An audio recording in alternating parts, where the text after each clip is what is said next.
Պարոն Եղոյան։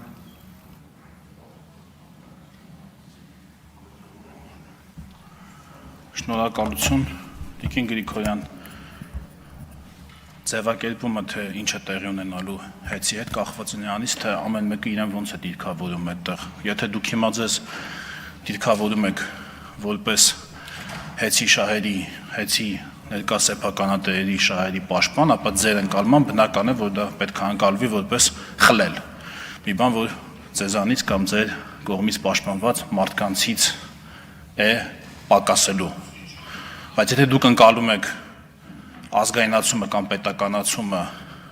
եթե դրան դիտարկում եք ձեր որպես Հայաստանի քաղաքացի, այսինքն մի մարդ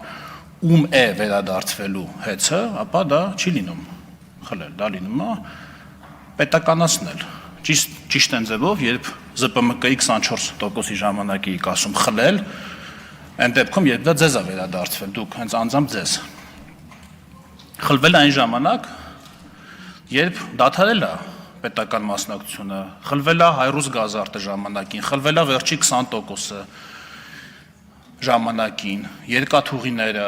հեծը ժամանակին 2002-ին մասնավորեցվելուց։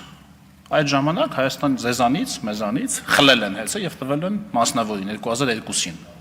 Չգիտեմ կհիշեք թե չէ, ու այնքան վատ այն ժամանակ կառավարվել, որ 15-ին հեծը կանգնեց ճգնաժամի առաջ ու հանձնվեց ներկա սեփականատերերին։ Հետո ոչ այնքան վատ ինչքան նախկինում, բայց էլի այնքան վատ կառավարվեց, որ հիմա մեկ այլ ճգնաժամի առաջ են կանգնած։ Ու դրան գումարած էլ չասած ձեր հարակից խնդիրները, այնպես որ կողմնորոշվեք, ով է խլում եւ ումից է խլում, կամ ով է վերցնում եւ ումից է վերցնում, եւ դուք այս շահերի բախման որ կողմում եք կանգնած, հեծի սեփականատերերի կողմում եք, թե Հայաստանի Հանրապետության կողմում եք, դա էլ որոշեք։ Շնորհակալություն, պարոն Եղոյան։